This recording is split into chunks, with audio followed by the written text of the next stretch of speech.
c'est...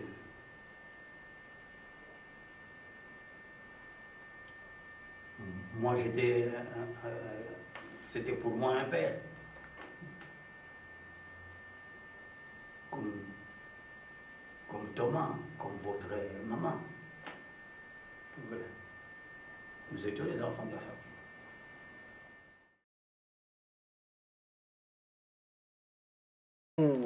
Papa Kanza, c'est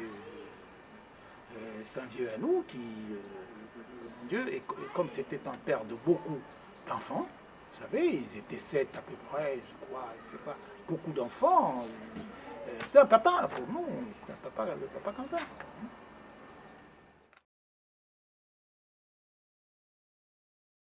Militant de la BACO, hein.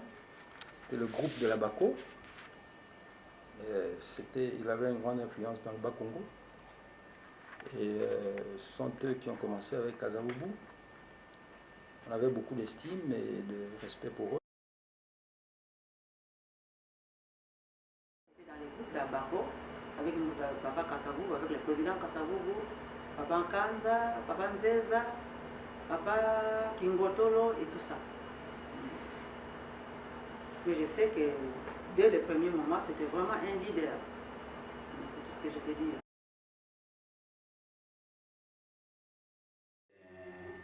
Un des pionniers de l'indépendance. Ce sont eux qui ont contribué à faire ce qu'on appelle la BACO. On ne peut pas parler d'indépendance sans lui.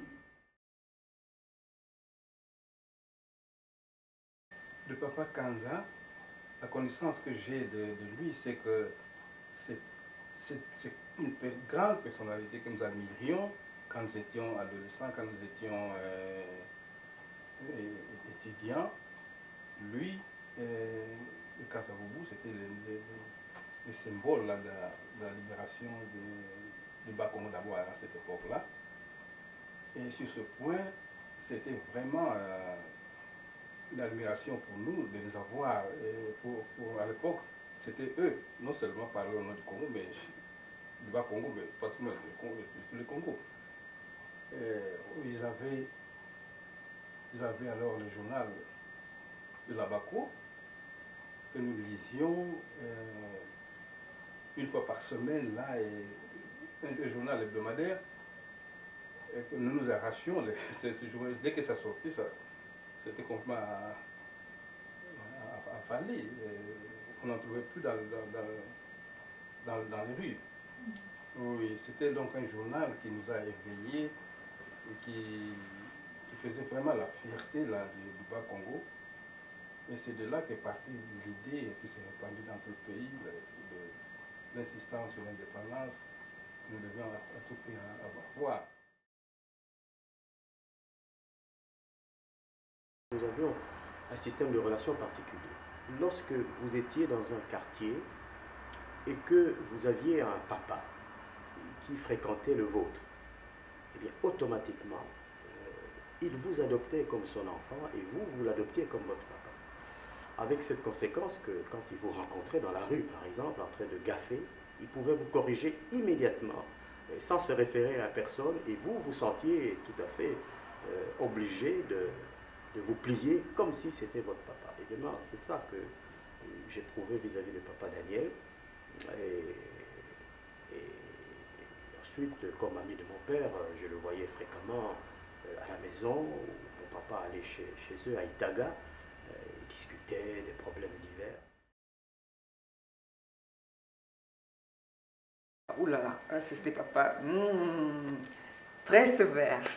Ça, c'est un peu tous les papas à ce moment-là qui voulaient absolument que leur fille étudie. Bon, c'était droit, hein? Il ne fallait pas aller à gauche et à droite, c'était droit. Ça, c'est vraiment Bouta Daniel Kanza. Ça, c'est mon souvenir de lui.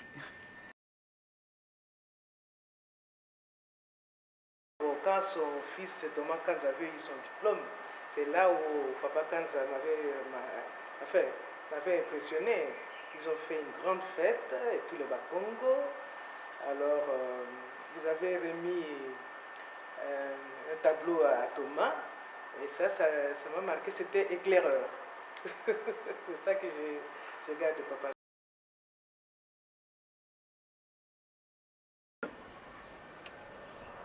C'est un homme, je dirais, entier, dans le sens que il avait de la personnalité.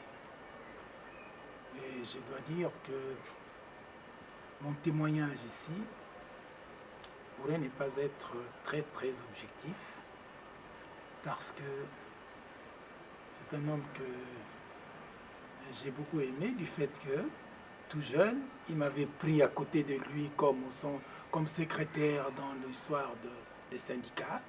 J'ai eu à travailler un peu avec lui, mais je voyais l'homme. C'est un homme de caractère, c'était un homme qui savait ce qu'il voulait. Kasavubu, mais pour Papa Kanza, toujours Papa Kanza, que vraiment il avait, c'était un père pour nous tous, un grand-père pour beaucoup, un père pour nous. Et nous apprenions qu'il était un ancien de la force publique, mais malgré ce caractère d'ancien militaire, c'était vraiment un père, à l'époque déjà. Bien sûr, les circonstances vont faire que je vais le connaître beaucoup plus tard, et notamment on était presque voisins à la Bombay, ça c'était un peu plus tard. Et là, alors, j'ai eu à le fréquenter, aller chez lui plutôt, très poliment, bien qu'il était très accueillant, mais bon, on entrait chez lui quand même avec beaucoup de politesse, et c'est lui vraiment qui insistait, écoutez mon fils, entrez.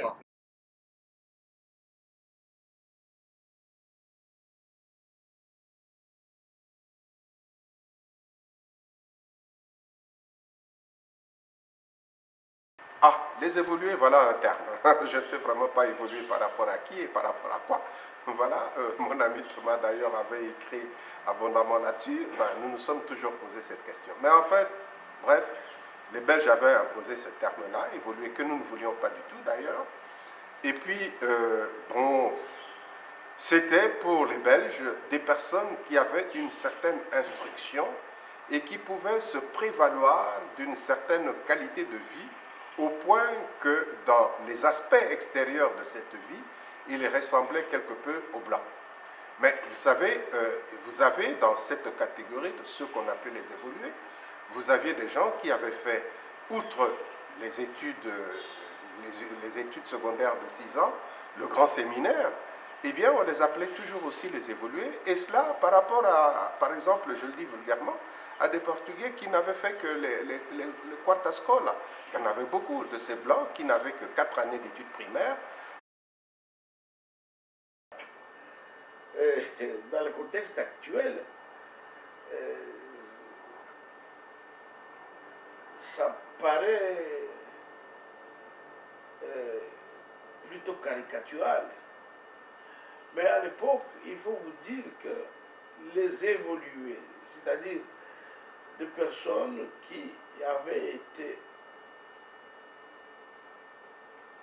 filtrées par l'administration, si vous voulez, ou qui avaient réussi à passer à travers les mailles pour acquérir un statut qui n'était pas le statut de l'indigène ordinaire.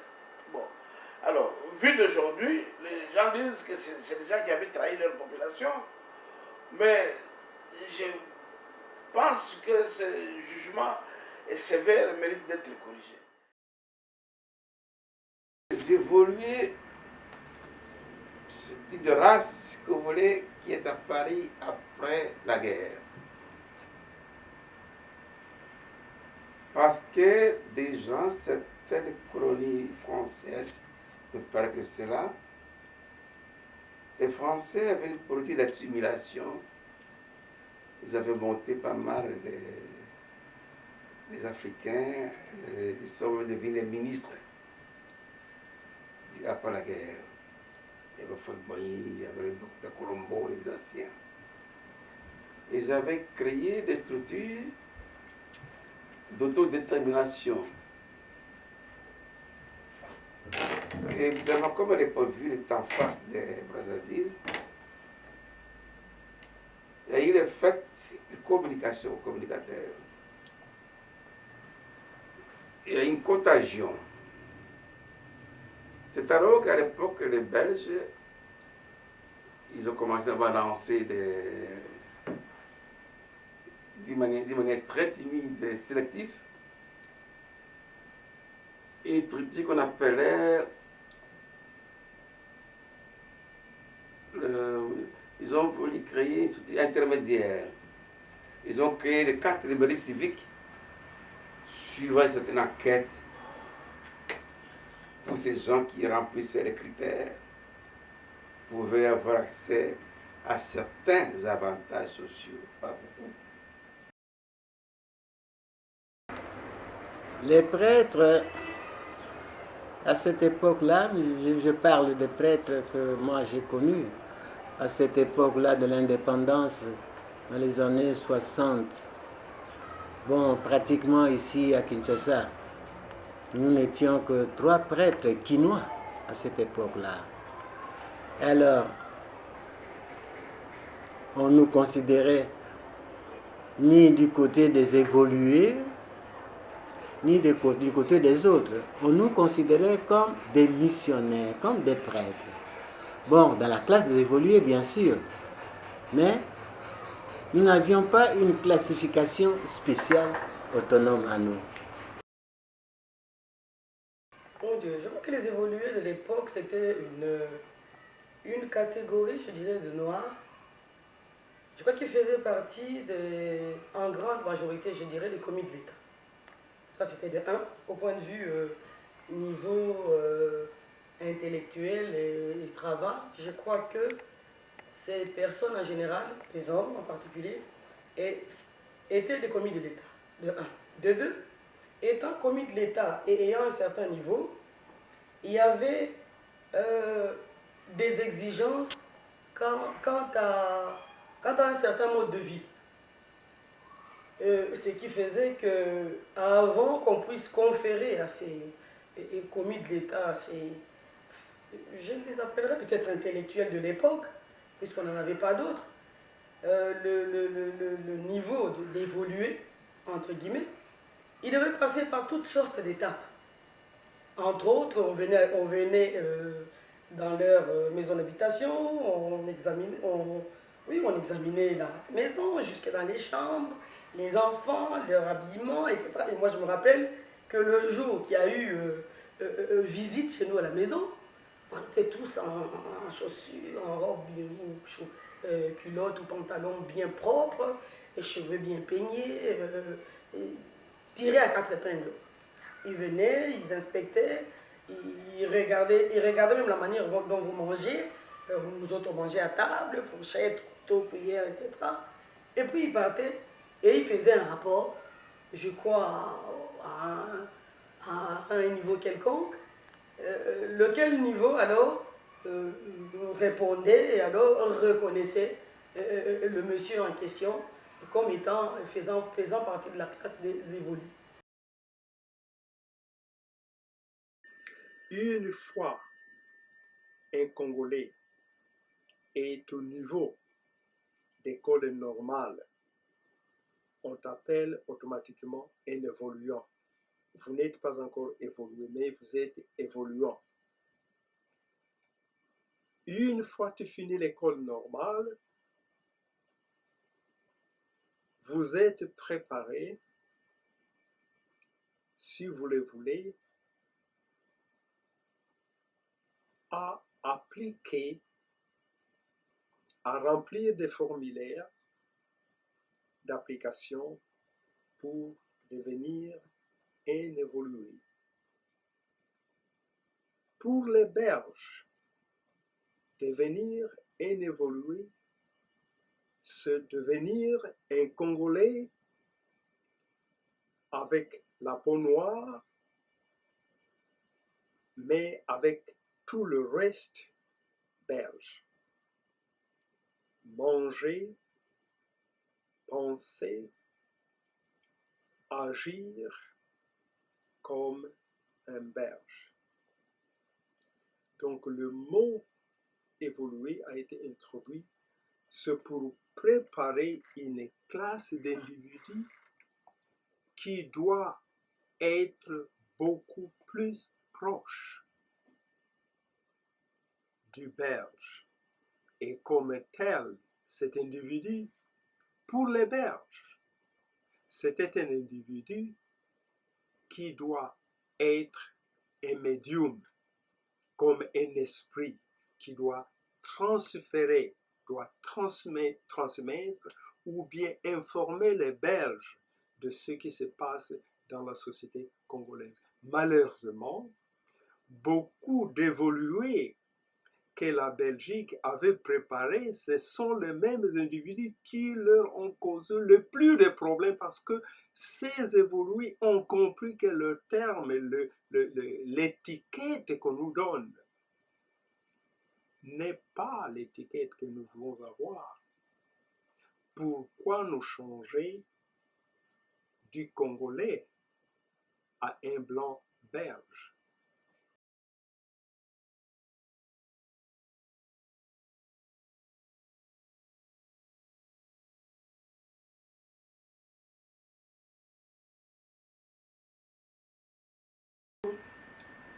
Était à l'avant-garde, a toujours bien éduqué ses enfants. Il a toujours été à l'avant-garde Daniel Kanza. Et il s'est donné à l'éducation de ses enfants.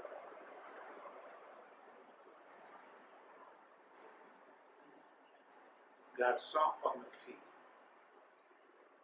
Et ses enfants ont acquis une éducation de base.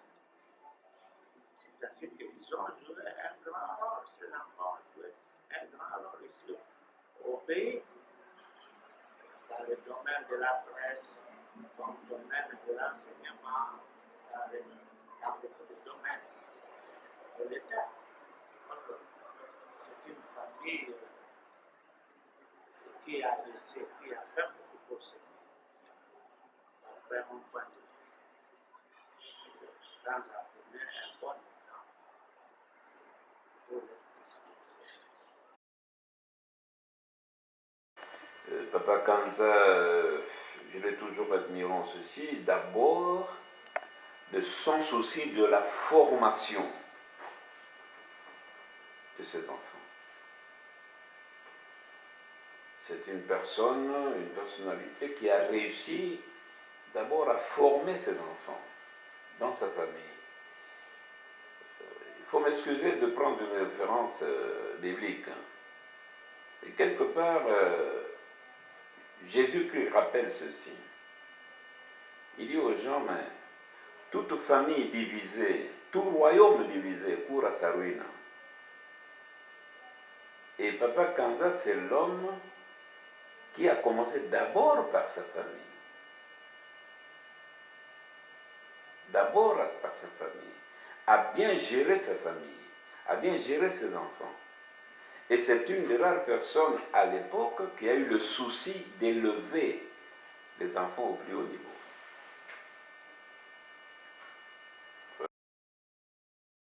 Mon père n'a jamais eu de réticence en ce qui concerne les études de ses enfants. Bien au contraire, je crois que c'est le plus grand héritage qu'il ait laissé à sa descendance, les études. Lui-même n'a pas eu le bonheur, l'occasion de faire de longues études. Mais par contre, il les a faites. Il a fait des études au sein de l'armée, au sein de la force publique. En tant qu'autodidacte, je crois que peut-être qu'il faut rappeler, les gens ne le savent pas, mais notre grand-père a commencé sa carrière au village, dans son village, ensuite à Louisy, ensuite il est descendu, nous sommes là dans les années 1910, ensuite il est descendu à Matadi comme bohemouké, c'est-à-dire domestique d'un blanc. Et ensuite, il a été incorporé dans la force publique. Et c'est dans la force publique, au sein de la force publique, au sein de l'armée, qu'il a appris à lire et à écrire. Jusqu'à gravir les échelons de sergent comptable, le premier noir, le premier Congolais à cette époque-là, à atteindre ce grade-là de sergent comptable, parce qu'il était lettré. Il est devenu lettré comment de lui-même et en suivant des cours du soir.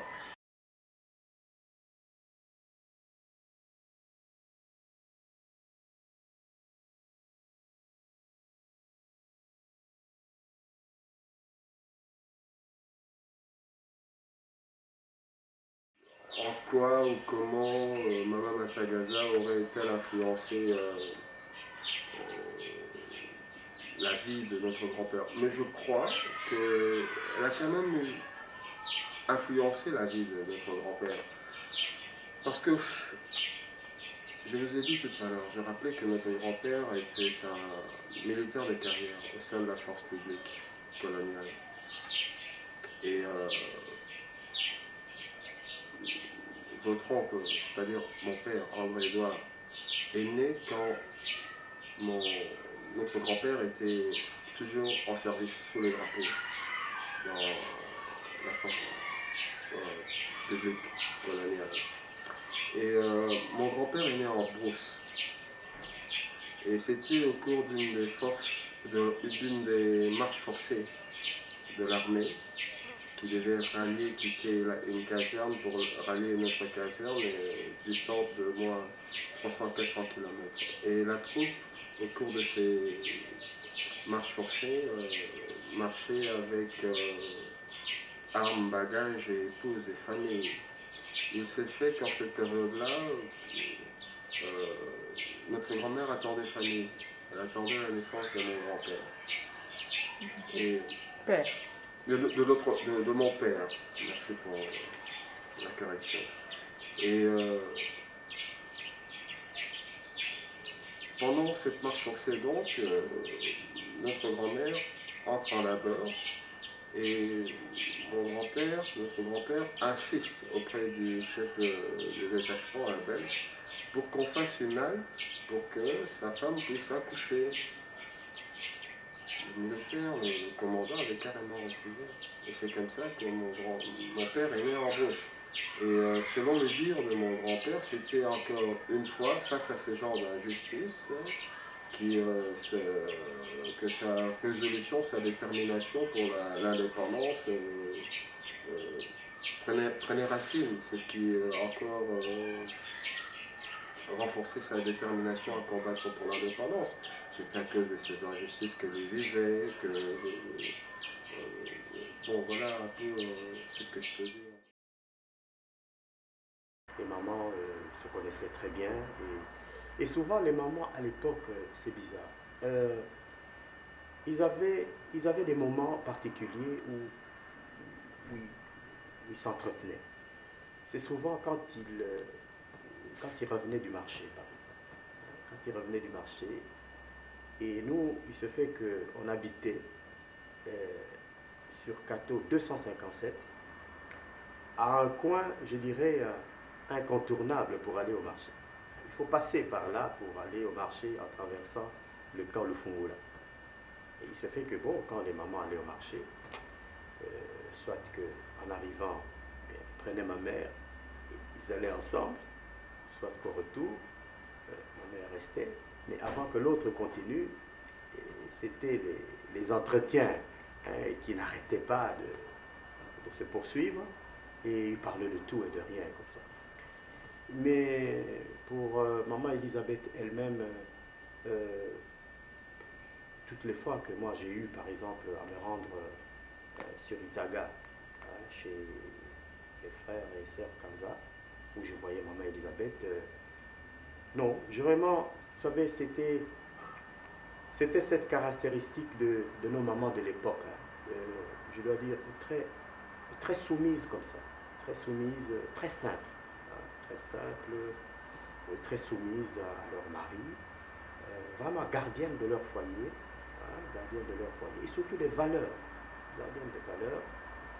Ce n'est pas devant ces mamans que vous pouvez sortir des gros mots, par exemple, c'est impensable, c'était impensable, et c'était des mamans très prévenantes. Moi, j'arrive là-bas, vous savez, quand il est temps, il est l'heure pour manger, je ne pose pas la question s'il doit me poser la question à moi, si je dois manger ou si j'ai mangé, automatiquement, on me donne à manger. Ça, c'était, et ça montre à quel point, vraiment, on était très unis. Et ça se passait très bien. Ce sens de fidélité à un idéal de vie qu'elle partage avec son mari. Ça, c'est l'exemple pour moi le plus frappant que j'ai tiré de maman. Une femme tout à fait effacée mais jouant très très bien son rôle d'encadreur, son rôle d'animatrice, pour ainsi dire, pour pousser les enfants à répondre au choix de papa, si je peux dire. Parce que dans le cas de papa et maman, eh bien, c'est papa qui poussait les enfants aux études, filles et garçons, les enfants aux études, filles et garçons. Eh bien, maman ne pouvait que opiner du bonnet. Et puis, voilà, elle faisait de son mieux pour pouvoir donner aux enfants les conditions les meilleures afin qu'elles soient prêtes à rencontrer les attentes de papa.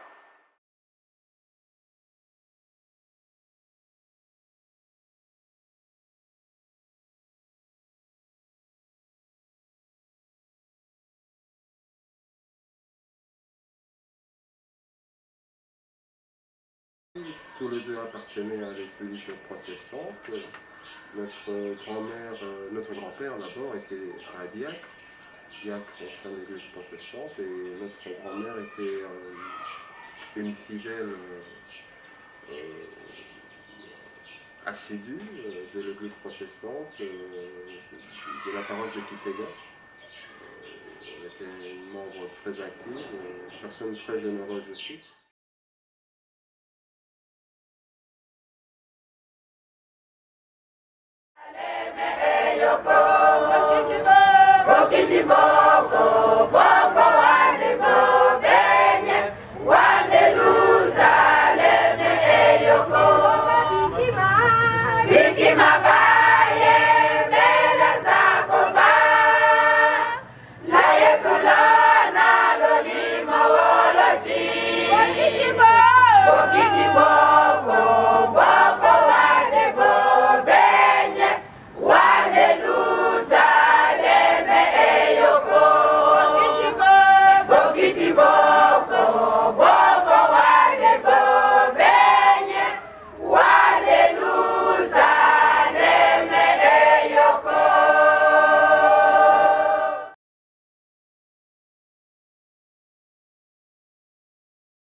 Syndicaliste, c'est un homme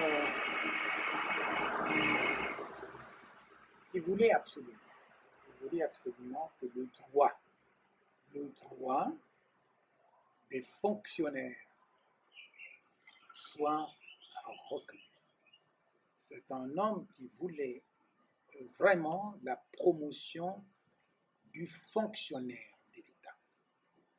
C'est un homme qui a beaucoup fait, beaucoup contribué à ce que les problèmes posés par les fonctionnaires soient pris en compte dans le cadre des négociations syndicales entre les Européens, ceux qui nous administraient, et les différentes associations syndicales qui étaient dans le pays. La grande revendication de l'époque, pour ceux qui grandissaient à Kinshasa, la grande revendication, c'était, eh bien, même considération que les Blancs, à travail égal, salaire égal. À travail égal, salaire égal. Même considération. Eh bien, même ceux qu'on avait appelés les évolués, eh bien, ils n'avaient toujours pas cette égalité-là du point de vue salarial, du point de vue considération professionnelle, du point de vue des responsabilités dans l'administration coloniale ou bien dans les sociétés privées.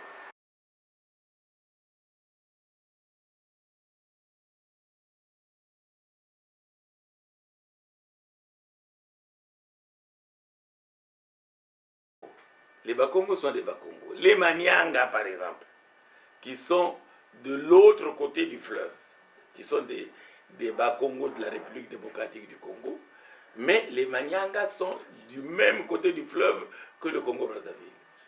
Mais parfois, le village, la frontière passe au milieu du village. D'un côté du village, c'est le Congo-Brazzaville, de l'autre côté, c'est la République démocratique du Congo. Mais c'est les mêmes familles, c'est les mêmes gens, c'est les mêmes. On utilise la monnaie du Zaïre ou la monnaie du Congo comme ça dans les marchés. Donc, les Bakongo sont les Bakongo. les coutumes sont les mêmes. La coutume principale, c'est le matriarcat. L'enfant appartient à sa mère. Parce qu'on est sûr de sa mère, on n'est jamais sûr de son père. C'est pour ça qu'il y a le matriarcat. Ensuite, il y a tous les noms qui sont les mêmes, toutes les coutumes qui sont les mêmes, etc. Donc que ce soit les Bakongo de l'Angola, que ce soit les Bakongo du Congo démocratique ou les Bakongo de la République du Congo, c'est tous des Bakongo. Il y a naturellement des sous-ethnies, il y a les Balari, il y a les Bandandou, il y a les Manyanga, il y a les Sessi, mais tous, c'est des Bakongo. D'ailleurs, l'illustration a été que, à un moment donné, en République démocratique du Congo, on a créé l'ABACO, l'association des Bakongo, qui a été un mouvement terrible, un levier extraordinaire pour l'indépendance de la République démocratique du Congo. Un levier extraordinaire.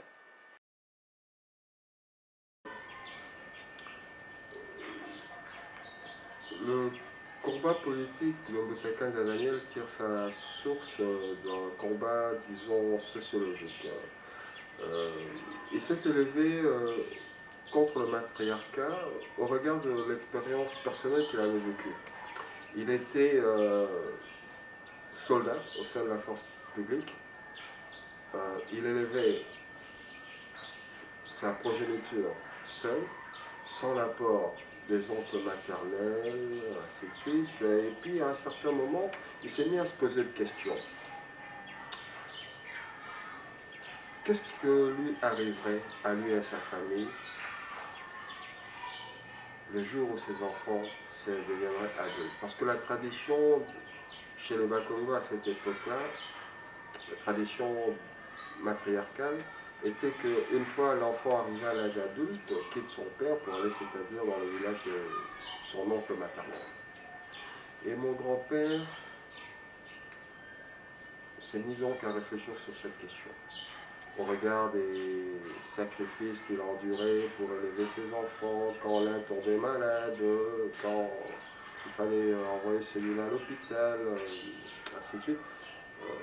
Il ne voyait pas l'apport de quelqu'un maternel. Donc il s'est mis à réfléchir, non pas à haute voix, mais à écrire sur la question. Comme il savait lire et écrire, il s'est mis à écrire. Dans La Voix du Congolais, c'était une revue périodique éditée par le pouvoir colonial de l'époque et qui était dirigée par Papa Bolamba, qui est encore en vie, Antoine Roger Bolamba. Et c'est comme ça que Nathanaël Kanza a aussi intégré cette classe d'évolués.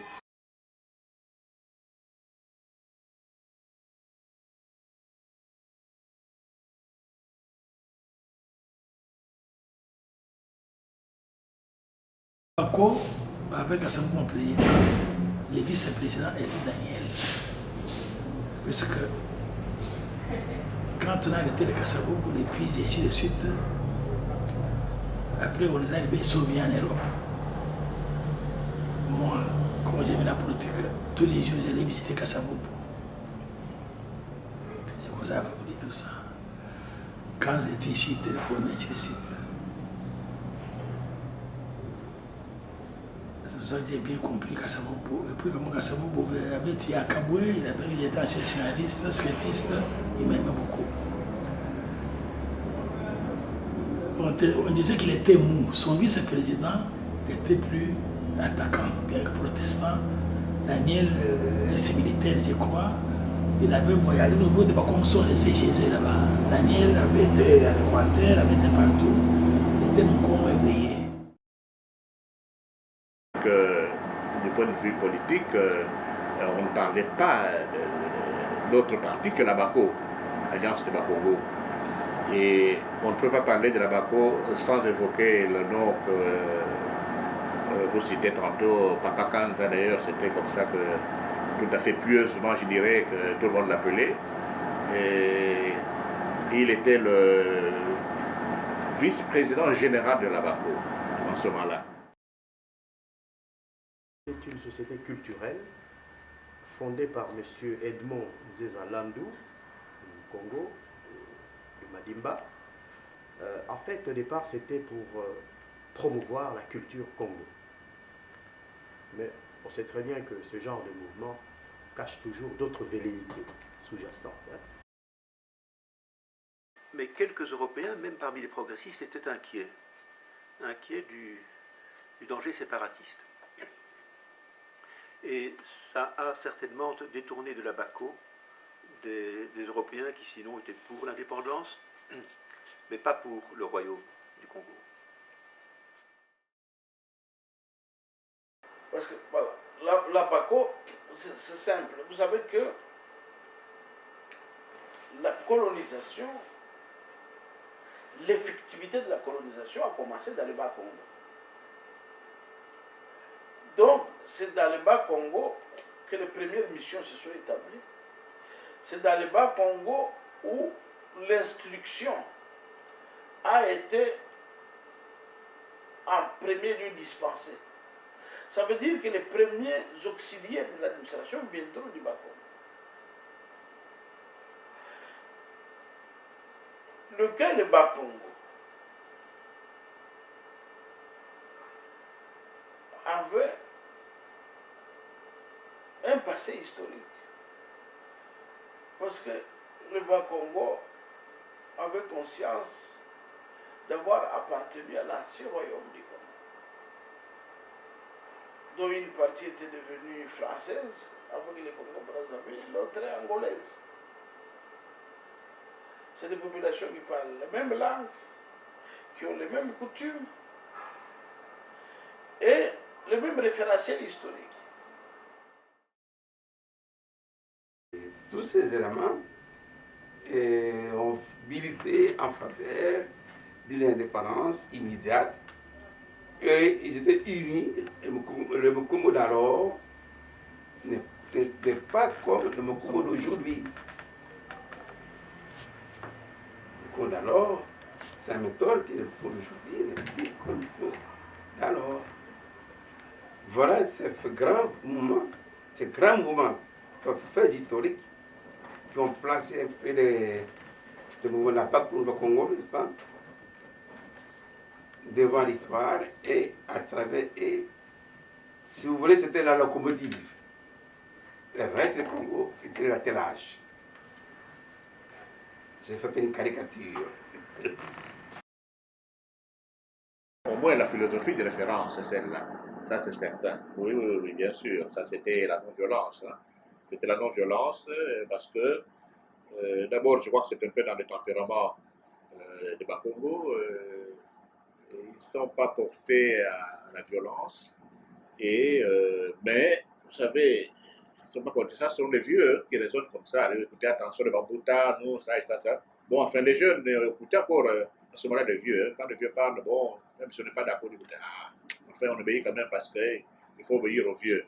Donc, les jeunes étaient prêts à tout casser chaque fois, hein, mais les leaders kabakistes, même Papa celui qui était militaire, on pouvait s'attendre de sa part qu'il sorte son autorité, écoutez, faites ça et ça et ça, mais au contraire, il était là.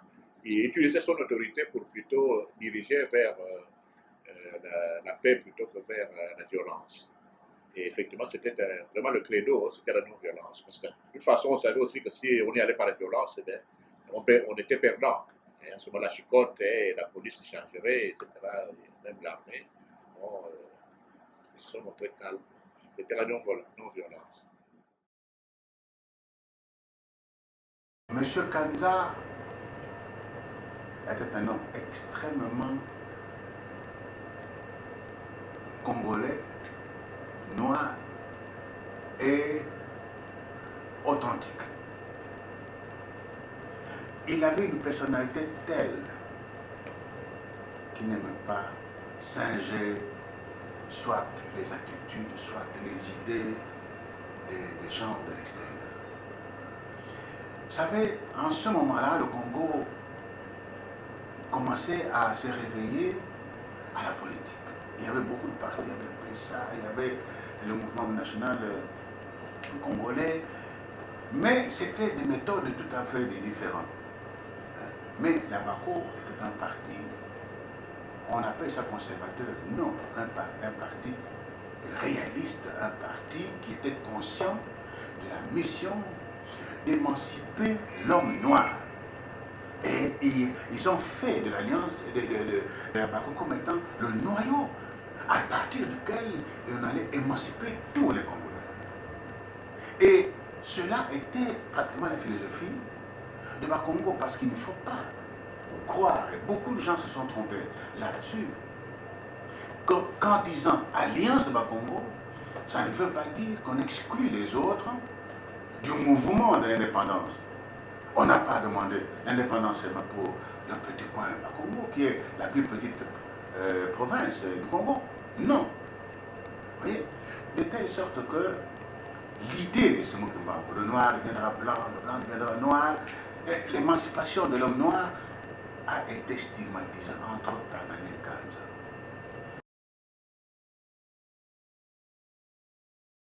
Jeune, j'étais étudiant, président des étudiants congolais, l'Association générale des étudiants du Congo à Gênes, de l'Ovania par. Et Papa Kanza était à la BACO avec l'ex-feu président Kasavubu. Bon, comme j'étais un peu très rémuant, la BACO, Papa Kanza était parmi les gens qui m'avaient touché, parce qu'à ce moment-là, c'est Moutamout là-bas, cherchait des jeunes. Je l'ai connu comme ça, ben, et puis il habitait Itaka, je crois. Hein, donc il faut que pour nous, c'était de ces vieux, très courageux, qui affrontaient les Blancs à l'époque. Hein, je crois que ce n'était pas donné à tout le monde. Donc nous avons gardé, nous les jeunes qui étaient encore aux études à l'université, c'était des modèles à suivre en disant en tout cas il ne faut pas laisser tous ces Blancs marcher sur nos pieds, tout ça, voilà. Donc, je crois que Kanza, je n'ai pas travaillé avec lui directement, mais avec Kasavubu. Voilà le modèle des vieux que nous prenons comme modèle, que ce soit de courage, de défense des intérêts de leurs compatriotes. Mais ils avaient fait alors toute une administration parallèle, des jugements parallèles. Donc la BACO s'était constituée un petit peu un pouvoir latéral par rapport au pouvoir colonial, que moi je trouvais excellent, que les Belges militaires enrageaient, le général Janssens et tous les cornichons de cet ordre-là, étaient naturellement, eux, furieux. La BACO et même l'église kimbanguiste avait même un système de transport. Ils avaient des bus et des camions qui transportaient de village en village, qui ramenaient les gens à Kinshasa. La BACO avait dans ces structures sociales des dispensaires, des écoles, etc. À un moment donné, même l'église kimbanguiste est arrivée jusqu'à avoir un enseignement supérieur. Je crois qu'il y avait une université créée par l'église kimbanguiste, il y avait des écoles secondaires. Moi, j'ai rencontré le directeur général de l'enseignement de l'église kimbanguiste, qui m'a expliqué qu'il était un grand universitaire. Donc, il y a eu pas mal d'évolutions de ce côté-là. Il y a eu, la BACO a fait beaucoup pour la consolidation pour arriver à l'indépendance du Zaïre.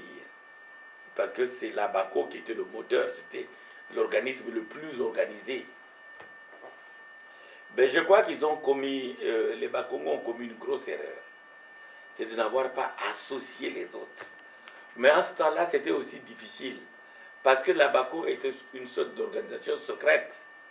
La colonisation n'était pas au courant de ce qu'ils faisaient effectivement en profondeur. Or, s'ils associaient les autres, la colonisation pouvait même infiltrer des espions qui venaient là pour savoir qu'est-ce qu'ils faisaient. Effectivement, je vous ai dit que parler politique en ce moment-là, c'est parler à BACO. Et beaucoup de jeunes, tous les jeunes, on peut dire, parce que Bakongo est quand même ici, c'était au moins 40 ou 50% de la population, au moins. Donc, c'est le fait qu'effectivement, toute la jeunesse, là, même qui n'était pas Bakongo, ben, écoutez, ils suivaient le mouvement. C'était le parti phare qui avait osé braver le maître blanc, demandant l'indépendance immédiate.